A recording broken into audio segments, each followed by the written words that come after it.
Today's episode, I would have had it. That would have been the best intro of all time. Today's episode is all about light and sound, two things that are often very neglected and are really important to delivering a high quality video. And to talk about that, we have a very special guest. If you watch a camera review that's been produced in the last 2 years, one element of that camera review is going to be, how does it do in low light? How does it do at high ISO? And for me, it's like, well, how often are you freaking shooting in the dark? Gabriel is here. Whenever I clap with my headphones on, it sounds like a kitten clapping. I don't know why I can't do it.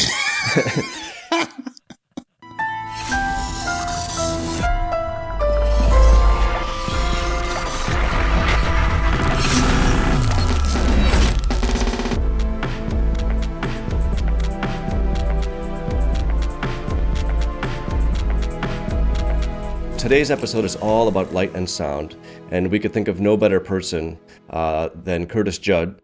Curtis Judd has a learnedlightandsound.com website, also a Curtis Judd YouTube channel that Felipe and I have both been following for years. His content is top-notch. I've learned so much from his channel. So without further ado, we'd like to introduce Curtis Judd. Doing great, guys. Thanks so much for having me. It's a pleasure. Thanks for coming on. Thanks for taking the time out. Where are you right now? Where in the States? I'm based in Park City, Utah. So we're up in the mountains, about 6,000 feet. It's funny, people kind of give me some grief when I do my shooting in the wintertime. I'm in a basement studio, not heated. Sometimes I'm all bundled up and people are like, what up with your setup, bro? And the answer is it's minus 20 degrees outside Fahrenheit, and so I'm just trying to stay warm. Yeah, Wisconsin winters can be brutal as well. Yeah. So on top of these channels, you've got the YouTube channel and then your website. Is this how you make all your money, or you also have a separate career? No, it's a good question. So I actually am for my day job, I am actually a software product manager half-time and also the video guy for the company as well. So that's where I actually, kind of get most of my creative outlet there is during the day at my day job, shooting videos. So for example, right now is we're gearing up for a customer conference. So it's customer conference season for us. So the requirements for video shoot through the roof, and that keeps me really busy this time of year, especially. So that's my day job. I do some freelance sound jobs as well. So I'm a location sound mixer for probably not a ton, but maybe 4 or 5, like a handful of jobs a year. And then I do the YouTube channel and online courses over on my website. So keeps me pretty busy. Yeah, I can tell just by the amount of content that I see on your site. Apart from your day job, what inspired you to decide to create content to share with the larger community? I started in the same place that I think a lot of people do. They start with this passion and enthusiasm for creating, visual media. And it kind of came from 2 different ways. So let's talk about the visual media first. I was actually a photographer. So I was doing portraiture and headshots and things of that nature. Started actually mostly in landscape, but kind of made the transition over to doing portraiture. And then as the DSLRs got video, then I started working with that a little bit. What I realized pretty quickly over time was that, I had a variety of cameras. I had Nikons, I had Canons. And what I noticed over time is, you can make great stuff. It doesn't really matter that much which camera you're using. What seems to matter more from my point of view is, first of all, it's a lot of skill. So it's getting your chops to the point where you know how to get a good picture out of those cameras. And a lot of that has to do with your lighting. If you have decent lighting equipment, gear, instruments, whatever you're going to call them, and you know how to use them, you're going to get much better results regardless of which camera you have. And then also on the sound side, my brother is actually it was a musician and now is a producer. And so from the sound side, I just remember one day in this very room, he came over when he got his first Universal Audio channel strip and his Pro Tools HD rig, and he brought it over and we kind of nerded out for several hours. And so on the sound side, I learned a lot of that from him, and that served me really well. And one of the things I've noticed there is that in terms of sound, I think as humans, we underestimate how much we rely on our ears to kind of get us around the world and to make sense of the world. And George Lucas is famous for saying, what sound is 50% of the experience or whatever exactly he said. Um, there are times when I think, you know what? I think it might actually be more than 50%. And this is coming from a guy who's a visual guy, who's a photographer. And so for me, I saw a pretty big void. I mean, you can see a gazillion camera reviews on YouTube and Vimeo. You don't see very many reviews of audio recorders, and you don't see a lot of tutorials on how to do better audio. Every once in a while, one of the camera-oriented sites will say, hey, today we're going to talk about getting great audio. And there's a lot of great, that's good content. But I don't see like a lot of consistency. And so that's where I kind of slid into that niche and said, hey, you know what? I think there's an opportunity there. I think a lot of people need that information. Yeah. And I love sound, so I'm happy to go kind of fill that niche. And I think that's pretty much a reason why there are so many people following you in the end, right? Because it's you can easily look for anything on YouTube, and as soon as you're looking for something specific, audio related, professionally related, you are like on the top on the top results there all the time. And I'm pretty sure that you found quite a very interesting niche to talk about there. I think anyone that would, for example, I have an F4 there as well. And it's a Zoom day. Yes, it is. And I'm recording this one on a test cam, DR40, but I'm not 100% sure where I saw about the F4. I'm not sure if it was in your channel or somewhere else. The one thing that I remember seeing about the F4 that attracted me to it, and attracted me to actually look for bigger sound recorders, was the fact that it has IXML, and I work with bands. So the fact that I'm editing on Final Cut, and I can get things organized during the shoot there and bring it to my editing system, and it's pretty much organized in a way that makes my life easier, was definitely helpful. But seeing what you do in terms of content on your channel, bringing in cheap gear, medium range gear, high-end gear, comparing all of them. And actually you have a very interesting way of showing that when you just put a silhouette of you and you say, okay, now you rely on your ears and go hear the difference. Those things are very interesting. Sorry that I jumped here in the middle of... Okay, so let's start with sound then, and we'll get to light in the second half. From the crudest form of sound, which would just be your camera's mic, I would say, what would, and then from there to a dedicated boom operator with, high-end audio recorders and a full set of people, what would be the next step? Like, for example, when I started, my first thing, apart from the camera, was a Zoom H4n. And that's just a portable audio recorder with decent preamps that you can plug in, I think 2 mics too. What I didn't like about that is you had to dial into a menu to change your levels and things like that. And then next for me, I had a couple Tascam devices, and then finally I kind of graduated, if you could call where I'm at graduating. The place I'm at currently is at the Zoom F8, which again is thanks to you, Curtis, because I watched your review probably 12.5 times just before I made that purchase. And what I like about that is, apart from clean preamps, I like the ability to see levels, to be able to on the fly adjust them with physical knobs. They're small knobs, but at least I don't have to dial into a menu. And then, as Felipe said, the IXML. And for people who don't know what IXML is, it's basically metadata attached to the file. So if I was going to be recording an interview with you two, I could put Felipe's name on track 1, Curtis's name on track 2, and that information, if your nonlinear editing software can interpret that, Final Cut Pro 10 can at least, it'll come into your editing software with those tracks pre-labeled, which saves you a lot of time in post, especially if you're recording lots of audio throughout the day. So those are the reasons I went there. But I think more fundamentally, what would be the main reason somebody would move from just camera audio to even the cheapest audio recorder? Well, I actually think there's a step in between there, if I may. I think the step in between there is really just getting the microphone closer to the person. So one of the videos that I have that really kind of surprisingly took off was a piece where I just talk about getting, say, for example, a Rode Video Mic Pro, which normally sits on top of your camera in the hot shoe. You can actually boom that. You can put that on a microphone stand and boom it right over the person if you're doing talking head or like an interview type of thing. And you can still run that into the camera, and the improvement in quality is just astronomical. I mean, just that alone can make an enormous, enormous difference. And so what I would say is that you don't have to spend a ton of money to improve the quality of your sound. Just booming a shotgun microphone that's made for sitting on top of your camera out over the talent is going to make an enormous difference. Once you start getting up into the audio recorders, I think what a lot of people assume is that if I move from, say, for example, a Zoom F4 up to a Sound Devices 633 or whatever, a Zaxcom, where I'm spending, instead of spending $650, I'm now spending $3,000 plus dollars, that suddenly my, angels are going to sing whenever somebody talks, and the sound quality is going to be it's going to melt me. And I don't actually find that to be the case generally. I think that those recorders, like a 633, definitely has a different sound to it.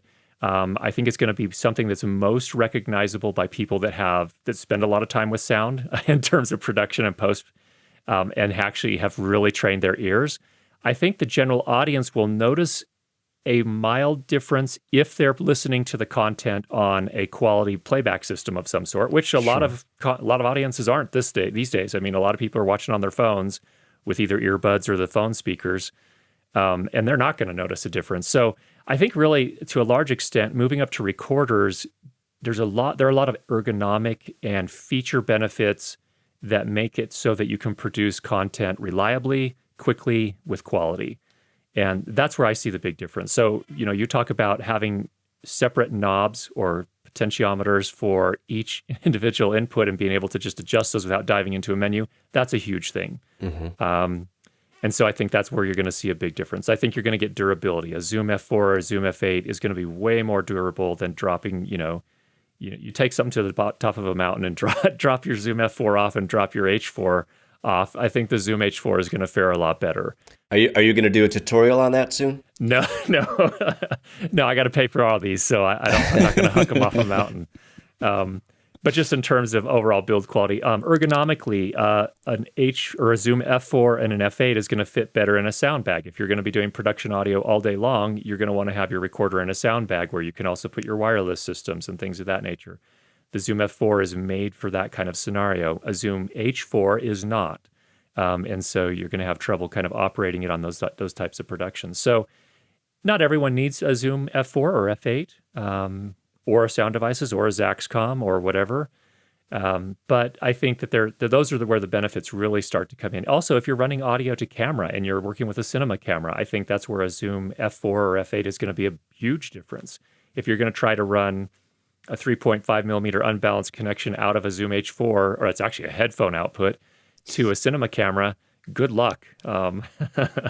That's going to be a lot of adapter cables, and it's going to be probably a pretty messy thing, and not advisable. So those are kind of really, from my point of view, the big differences. Are there quality differences? Yeah, there are quality differences as well. You're going to start to get into things that have limiters, so that when your talent modulates, gets really loud suddenly, you're not going to clip and distort, which is a real problem to fix in post.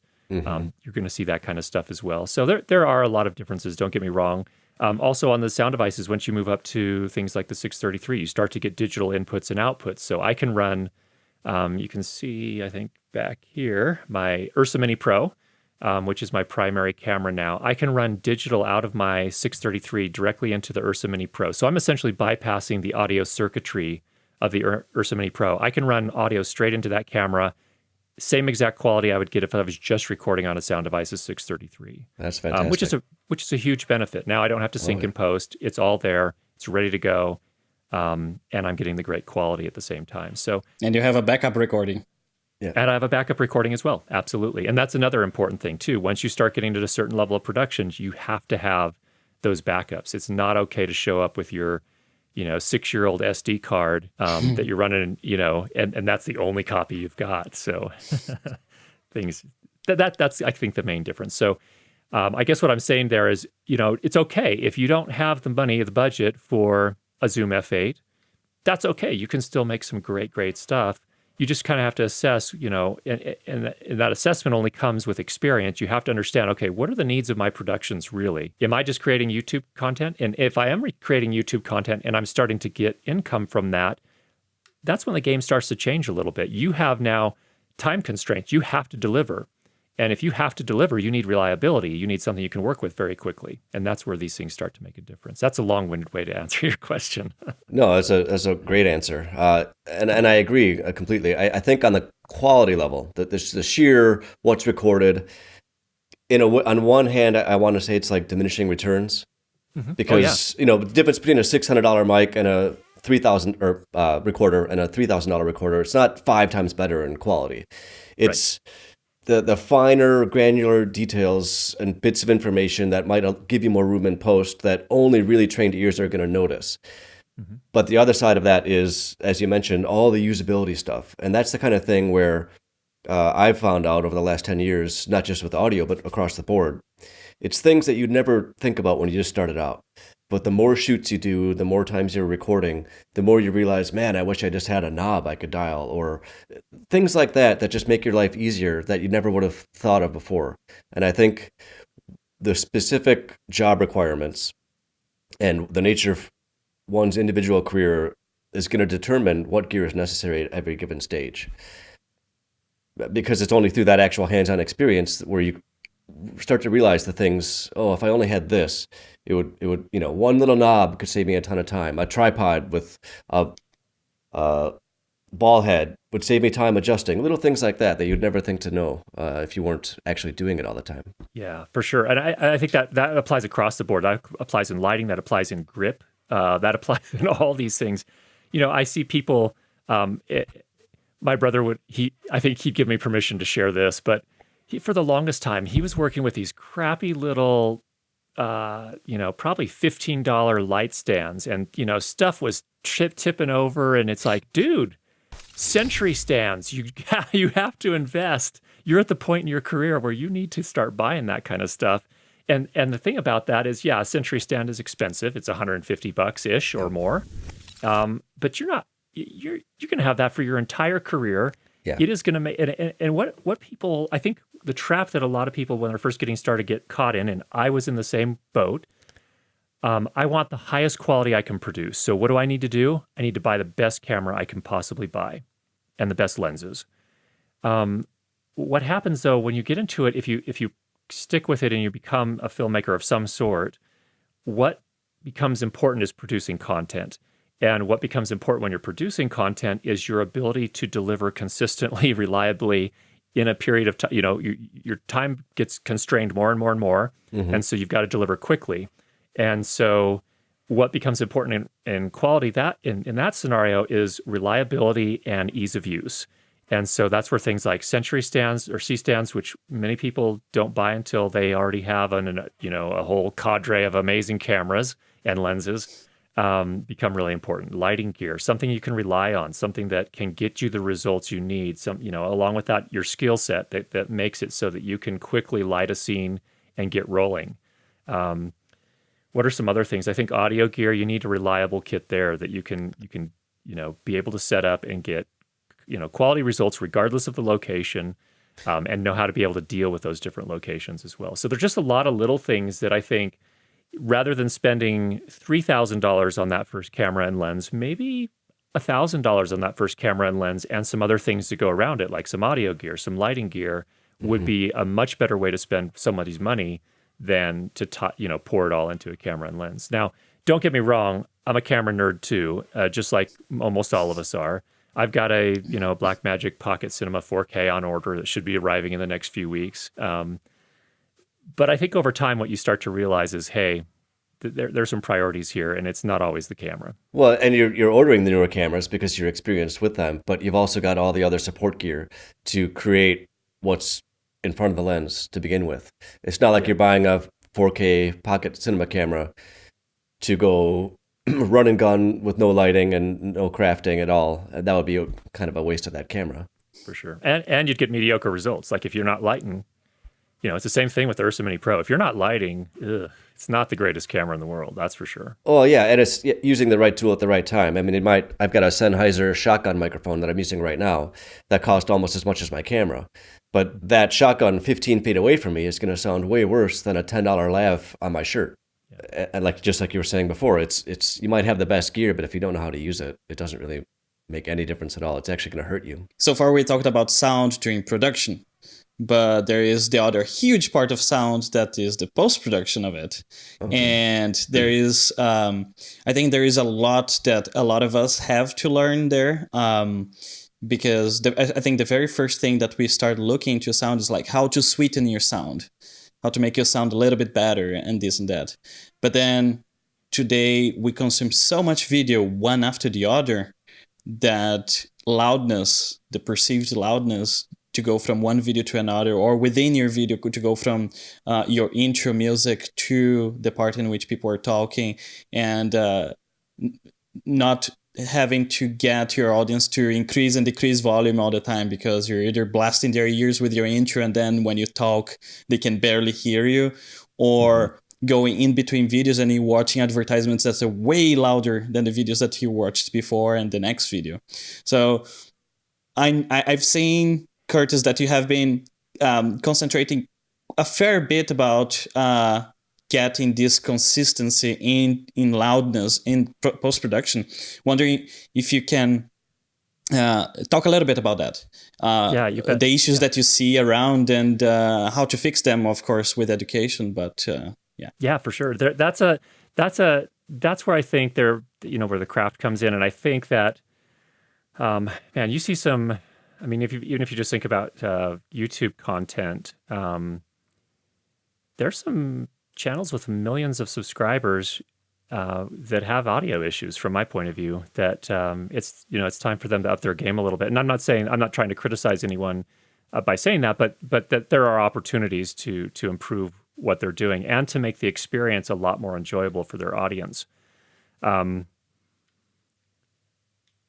think those are things that just come with experience, and that you have to kind of have your ears open and your senses open just to kind of get a sense for, okay, here's a room for improvement on in the content that I'm producing. A lot of people are, again, focused on the camera or focused on the content, and for them, they're not really technicians. And so the whole process of really kind of tightening up the audio game is not something they've spent a lot of time on. And,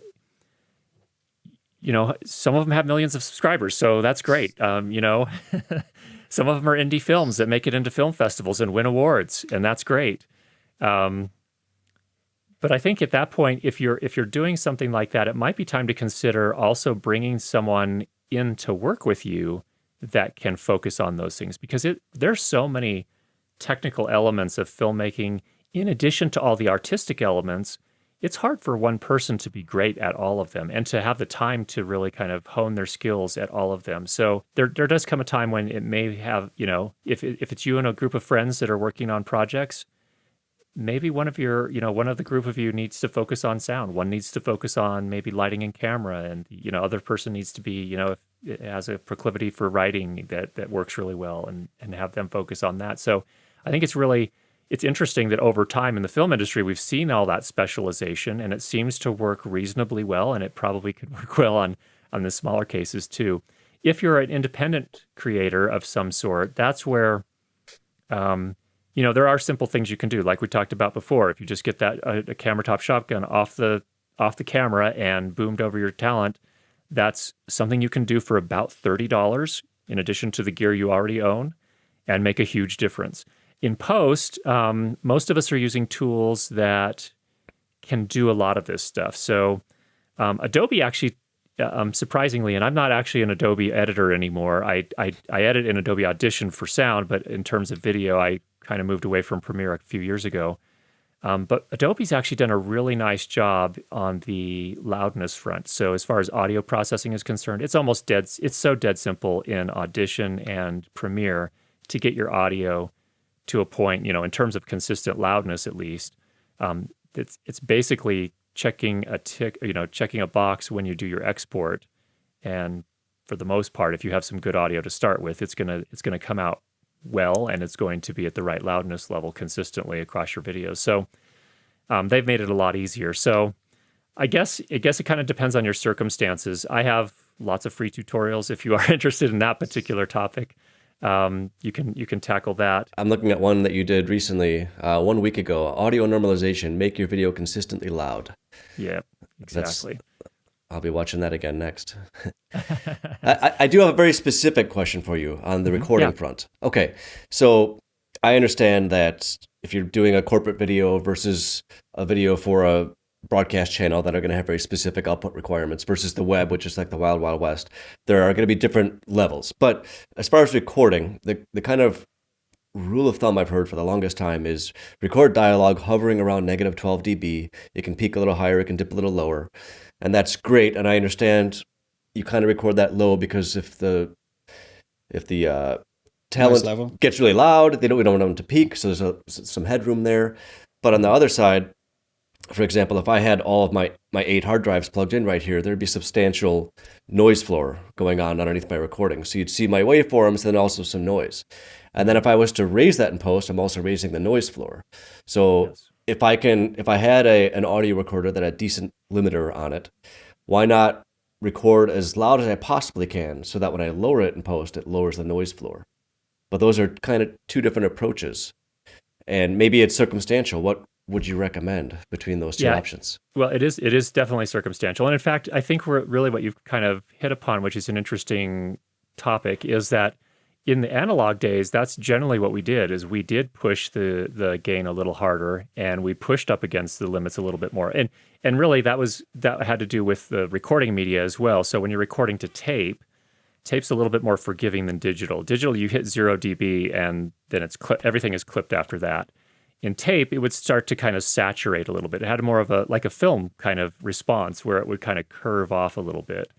And so in those cases, it made sense to push that gain a little hotter so that you had plenty of signal to noise separation, your noise floor versus whatever you're recording. So it can make sense. And that's where having the higher end gear can make a difference. So that's where having gear that has a proper limiter, not just a cheap digital limiter that does all the processing after the audio has already been converted to digital, but something like a Sound Devices Mix Pre or a Sound Devices 633. The Zoom F series, it's kind of a hybrid limiter, so it's a different story, and that's a topic that we probably won't get into here. But so having that higher end gear, you can push those gain levels higher and be able to adapt to those types of situations. And that's a perfect example of where there's some benefits to those types of gear. So it's a great question, and I think that's you're hitting on something that only someone that has actually encountered that issue before, which means experience. I've had a problem. I didn't know how to solve it. How do I solve it? And so, already the wheels are spinning. And that's the type of thing that only comes with experience and that actually getting in there and doing stuff. Now, of course, there are other things on the production side you can do. And I think that they're hard and people don't like to do them, but sometimes they need to be done. And that's why it's oftentimes a good thing to have a dedicated sound person. I've shown up at productions and we're in the middle of doing a talking head interview type thing. And I've got my headphones on and I'm like, dude, there's some kid out in the street blowing on this horn and it's coming through. And so fortunately I was working with a director that is very, is like, thank you so much for telling us. I don't want to have to deal with that in post. So they sent a PA out to go talk to the kid and say, give him $10 and say, hey, could you defer your trumpet practice until 2 hours from now? And it's those kind of things too. You need to manage the sound on set. We had to unplug refrigerators. What do you do? Well, people don't like to unplug their refrigerators because food spoils. Well, and what do you do if you forget to plug it back in? You're not going to be invited back to that location. So what do? You put your car keys in the fridge so you don't forget. And then that way, you're like, oh, I can't leave. Oh, where am I? Oh, yeah, my keys are in the fridge. Did we plug the fridge in? Oh, yeah, we forgot to plug the fridge in. So, these are the types of things that come with experience where you've screwed up in the past, and now you have a strategy for how you're going to deal with it going forward. Or you forget the keys are in there at all. Nobody's able to leave, and nobody can eat. So it's just a horrible situation. That's a horrible situation. You got bigger problems if you're in that situation. Yes. It's life or death at that point. But there are other things too that people, here's another thing, a gear acquisition thing that people don't like to do. So many people, I say over and over again, you need sound blankets or Fernie pads, whatever it is. You don't have to spend a ton of money. Yeah, they're a pain. Yeah, you have to set them up. You have to figure out where to, how to hang them up on set. That's where C stands are really helpful.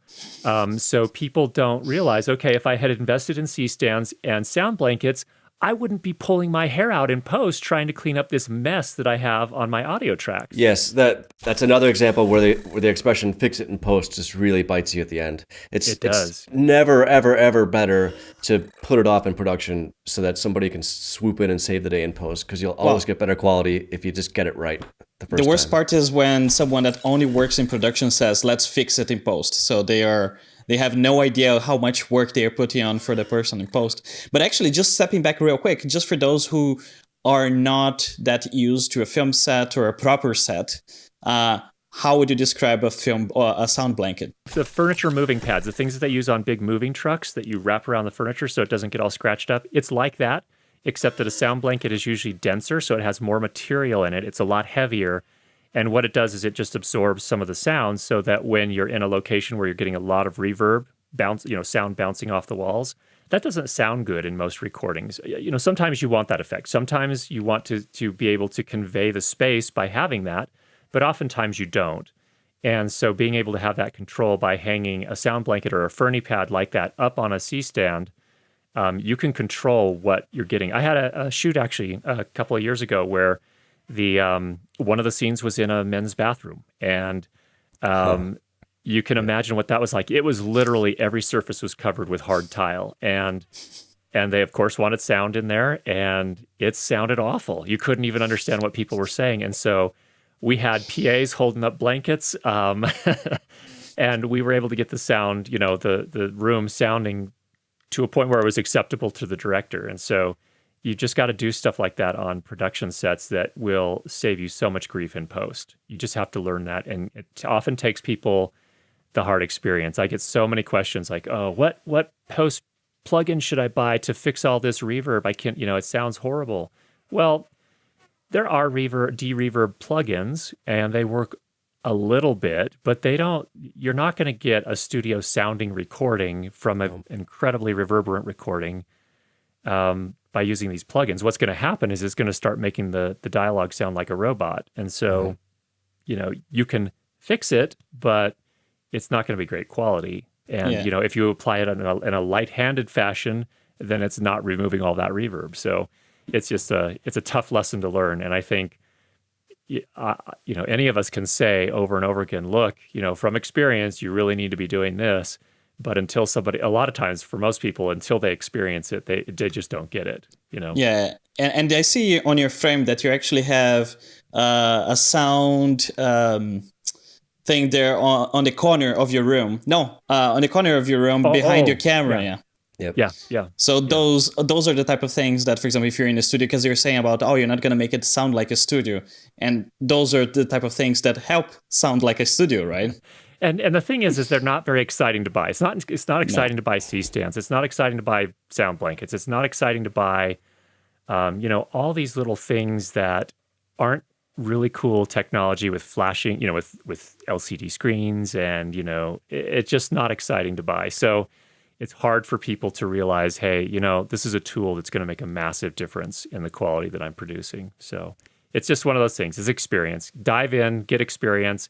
And keep your mind open, and you'll realize over time, hey, where is it worth spending my money? Where is it worth spending the budget for the production that I'm working on?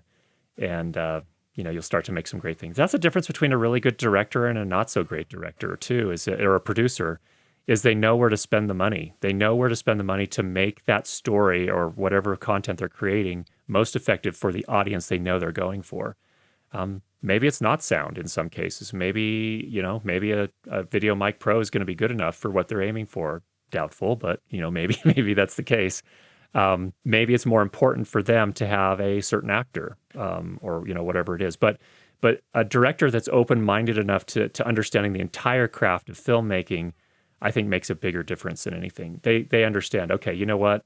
We're not going to screw around with sound here. Let's get it right in production so that we don't have to fight it in post. Because for me, having the greatest sound quality, if I'm doing an interview, for example, I want something that sounds warm and inviting, like the people are there actually listening to this person. So, yeah. And earlier you mentioned how over like the last 100 years or plus of filmmaking, things were increasingly more specialized, and for good reason. Whereas nowadays, conversely, we're all one-man bands or one-woman bands expected to do everything. Yeah. And so you end up with that jack of all trades, master of none thing.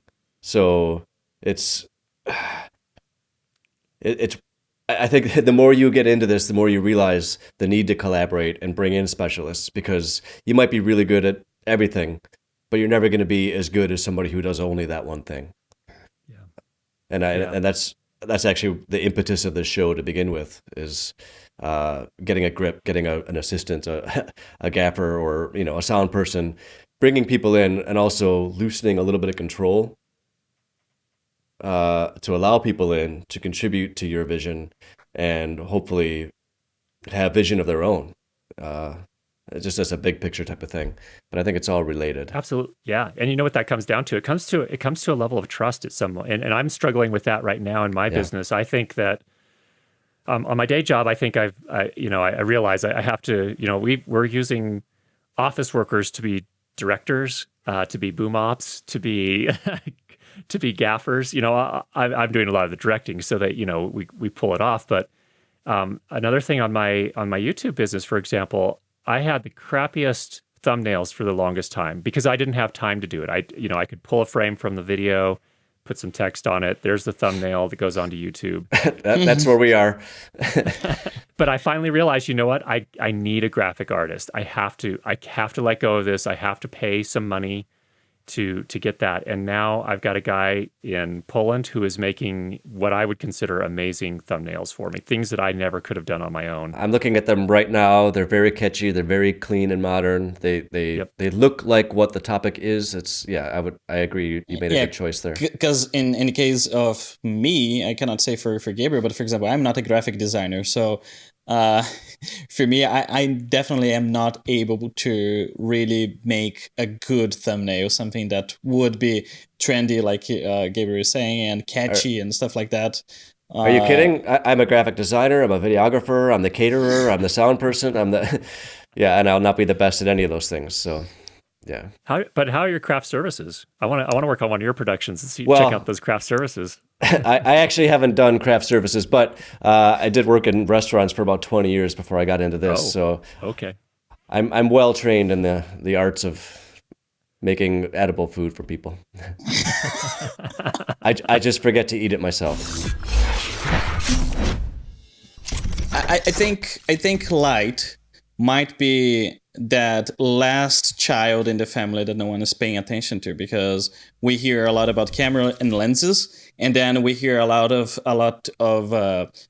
sound is 50% of your video or of your film, and we are assuming that video is 50 and audio is 50, forgetting that there is a lot of other things that go into that recipe there, and arguably light is a huge one. I mean, be that external or in exteriors or interiors. Yeah.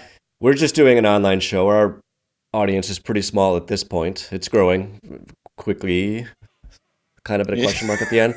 But we still want this to look good because this is a show about video production. So how many lights do you have right now, Felipe? Okay. Yes, I have my key light. I have here another light here.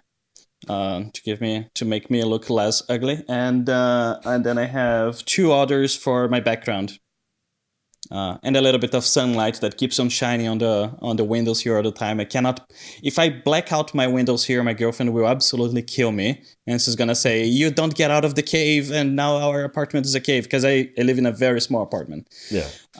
But you still took the time to set up all these lights. Yeah, so I have basically 4 lights here in total. And Curtis, what's your setup looking like right now? This is actually a pretty simple one. So we're starting to see more sunlight coming through there. But I've just got a little LED key right here. And then I've got the RGB on the background just to splash some light in there. So I would say, and this is not the most artistic setup in the world here, but I think it's going to serve us okay here. But I would say it's actually, you can pull off a pretty good look even with just a couple lights in most cases. Yes, you use the light that's available and then add as you need it. I have no sunlight in this basement studio. I block the windows for editing purposes. So I've got a LED key. I've got an LED with a blue gel shining on the back wall. which I'll color correct in post to make it look a better color, because I don't have every shade of blue available. I've got one, and I've got one little LED for a hair light. That's it. And then some light from my monitor because I've got your YouTube page open. The real reason that you block your windows is because you're a vampire. You don't want to say that, but that's the real reason. That's why nobody eats my catering. We all took some time to set up some lights and make this look as good as we can, you know. Yeah, because this could have easily been like a Hangouts on air and people just using their webcams.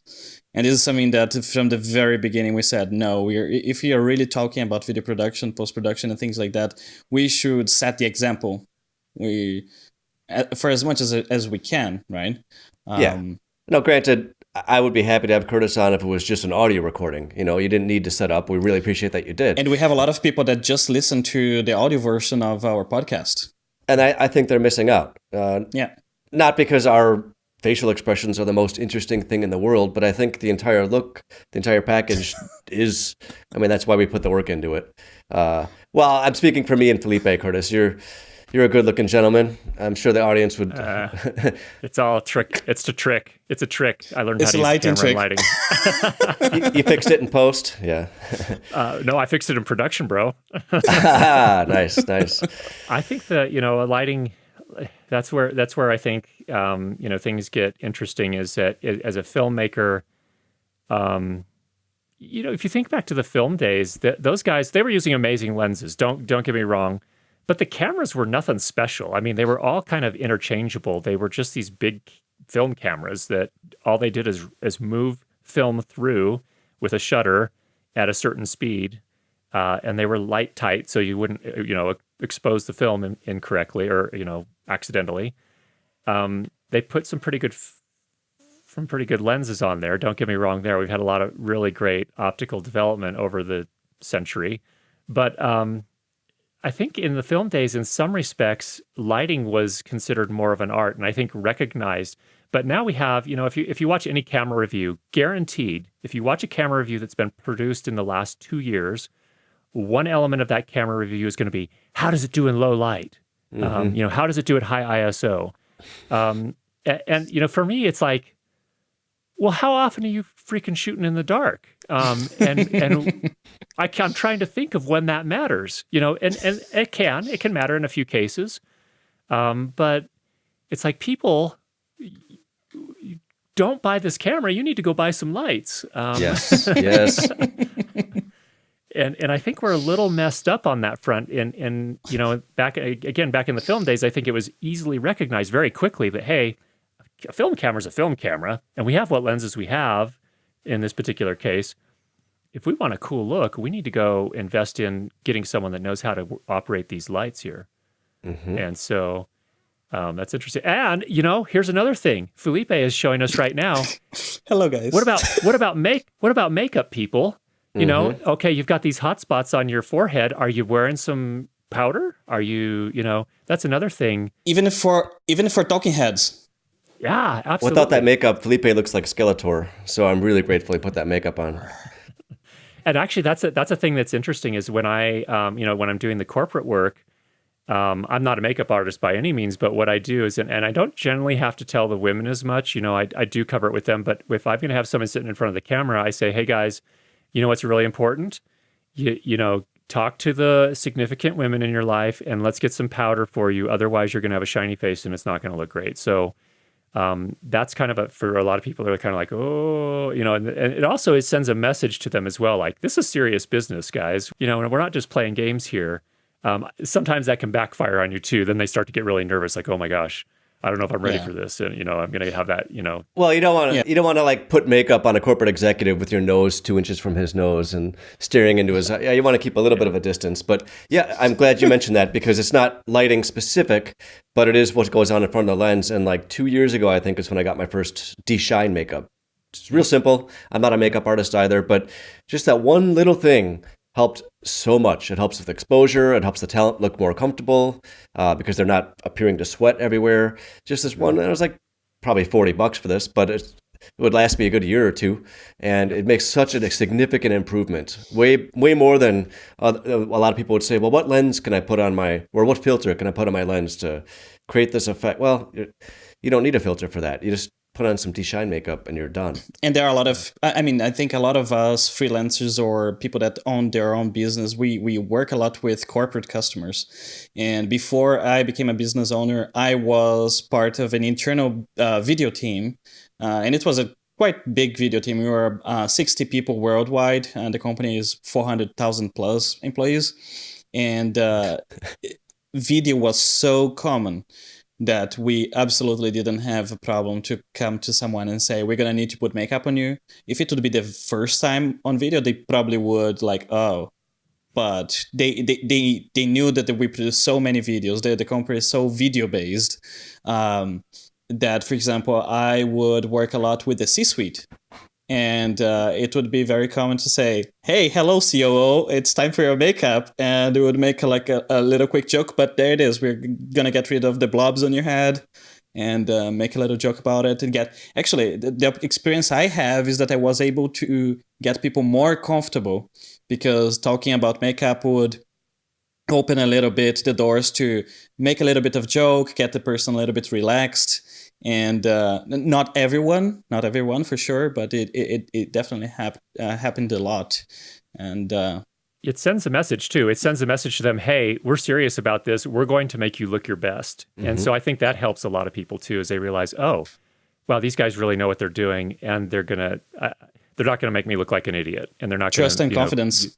Yeah, trust and confidence again. There's that theme again in filmmaking: trust and confidence with your the people on your crew, but also the people that are, if you're doing corporate, the people that you're shooting. So this is a huge topic, and we don't have time for a huge topic. But just as we talked about going from a camera mic to, I suggested an audio recorder, but you wisely said, just take a microphone and get it closer to the talent. What's the analog of that with, say, just using the light available in a room, your overhead fluorescent conference room lights? What would the next logical step be for somebody trying to step up their game with lighting? I think it's going to be a similar type thing. You can use relatively affordable lighting to get a great, if you're shooting talking heads in interviews, for example, as a start, some sort of soft light source to put on people's faces. So to get soft, you move the light closer, and it has a larger surface area. And that's kind of the analog. It's interesting because it's very similar to sound in some respects. You get it closer than you might imagine, because a lot of people, buy their first light and they might buy something that's like a Fresnel and they stick it 15 feet back and aim it at the person and focus it in so they get more light output. And that just makes the light harder and harder and harsher looking. Instead, I think what you're going to want to start with is probably a soft key of some sort. This, for example, is just an LED edge-lit panel that I'm using here today. It looks relatively hard and contrasty because it's not that big. It's about the size of an iPad Pro. But just getting something that's a soft light source, I think. You can even, what I started with was when I started doing video, I started with an old tungsten. What's the name of the company? They're still in business and they're still making it, but there are several companies. I think Lowell makes several. Oh, Airy? Yeah. Oh, there's several Airy lights you can use as well, but you put it in a soft box. The thing is freaking hot, and it's really uncomfortable during the summer. But during the winter, it was really nice in my frozen basement. But it was beautiful light. Yeah, and tungsten was used for the longest time, and it does put out really accurate, beautiful 3200K tungsten light. There is a company called Visionsmith that I paid to relamp, because I have two Airy 650 plus Fresnels. I relamped them with LED lights. So now I can continue using my Fresnels. They don't get hot. They're super energy efficient. And I chose the daylight one because I almost always light daylight. But it wasn't cheap, but otherwise it was like a $3,500 light kit that I couldn't use because I couldn't plug it in anywhere. So it was an investment that allowed me to use this kit. And now I've got these really gorgeous, basically a spotlight, a hard light. So there are lots of things that technology can enable over time with your older gear. Well, I have a very similar setup than Curtis has. My key light here is pretty much a panel that's about 30 centimeters by 30, which is like a 1x1. Actually, maybe even smaller. It's about the size of an iPad as well. It's an aperture one, but I don't have any softbox on it. So what I did is I got one of those cloths to dry dishes, and I threw on top of it, and it gave me a much softer light coming to me here. So look at that, it's beautiful. And it's just improvisation. And then of course, that cloth is gonna affect my white balance. And there are things that are related to light and image that come very handy. And I didn't have this for the longest time. And immediately, as soon as I got it, I could see the huge difference that makes for me to be able to expose properly and then have proper colors on my video. I think it's not a camera, it's not sexy, but I would say that those type of things, small ones, like Curtis said, it makes such a big difference. I manually white balance 99.8% of the time, and it's only because it doesn't matter how expensive your lights are, how good of a job you did with whatever the gear cost. If your camera doesn't know how to read that color, it's all for nothing anyway. Unless you're intentionally, like you can do tricks, like if you want it to be warmer, you can white balance on a blue card because it'll compensate by adding orange. You can manipulate things like that. But if you're just wanting accurate color and you can tweak it in post, then yeah, you've got to manually white balance, really. I think another thing that's overlooked a lot too is bounce boards. You can use just the foam core boards that you buy at a craft shop or even like at a Walmart or a Tesco or whatever, but they're cheap and that can create a soft light too. So if you're working with a hard light, you can aim the hard light at that and bounce the light back onto your subject. It's suddenly soft and it's beautiful and it's cheap. It's just really cheap. And that's another case where C-stands, you can mount that stuff on C-stands. So I want everyone that's watching this show to go out there and buy at least 2 C-stands in the next 12 months. Just budget for it and do it. You will never regret it. This episode thumbnail is just going to be your face in a C-stand. I need an image of you like doing that. Yeah. Holding the C-stand. Yeah. Well, I guess we covered quite a lot about sound and light. Curtis, if you would have to sum that up, what is the conclusion of all of this talk for those who are already producing, maybe YouTubers that have millions of subscribers to those that are starting out? I think I guess the best thing that I could possibly say is, you got into this field because you needed a creative outlet, most likely. So be creative. Keep your mind open to the possibility that upgrading your camera is not going to be the solution for the challenges that you're facing. And maybe it's going to be some less sexy types of things. Maybe it's going to be C-stands. Maybe it's going to be lighting gear. Maybe it's going to be a reflector. Maybe it's going to be, an extension cable so you can get your Video Mic Pro boomed over your head as opposed to sitting on top of your camera. You don't have to spend a ton of money. You got to keep an open mind and you got to be creative. And that is what we're all in this business for. And that's why we love it. It's almost as if you've done that before. Summarize an episode. I don't know if I have. Maybe I have. Well, you're a natural. That takes us a few after you're done, Felipe and I will do the intro to the show, and it's going to take a couple of takes for sure. It's helpful to have a conversation, though. I think that's actually an interesting topic. If I could spend just a couple seconds on it, but if I'm in my basement here, recording here by myself, I'm tripping all over the world. I'm my words. I say, "Oh, that's a dumb way to say that." Retake. But when it's a conversation, that's why I like the format of your show here. Is that it's literally a conversation, and it just makes it's enjoyable. That's again collaboration and trust. It just makes things better. I had one friend I know who is a filmmaker. She works on documentaries, and something she said to me is, "Friends don't let friends shoot alone." And I think her point was really, that very thing is that you can sanity check each other. You build that trust, and you end up with a better product in the end. Well, I'm glad you like our format because, and I'm not saying this just because you're here right now, but you and your channel is one of the reasons our show is the format that it is. Because early on, you were one of the people I mentioned. I was like, well, this guy's already doing this stuff so well. I don't need to compete making other how-to tutorials, and he's already doing it exactly as well as it needs to be done. So why do that? So what can we do that's a little bit different and still contribute to the community? So I'm kind of glad you pointed that out because it feels good to have a little bit of verification that the format's working, at least for some people. Yeah, for sure. I kudos to you guys doing good work. Keep it up. And thank you very much for taking the time to come and talk to us. Pleasure is mine. It's great to meet you guys, and keep it up. I'm hoping that this is you guys are going to have 1 million subscribers here pretty soon, I hope. We'll see. Well, only if you tell your friends. And I want to see your badge of 100,000 subscribers that you're hitting very soon. Cool. Thanks, guys. Thank you so much. Thank you, Curtis. Bye.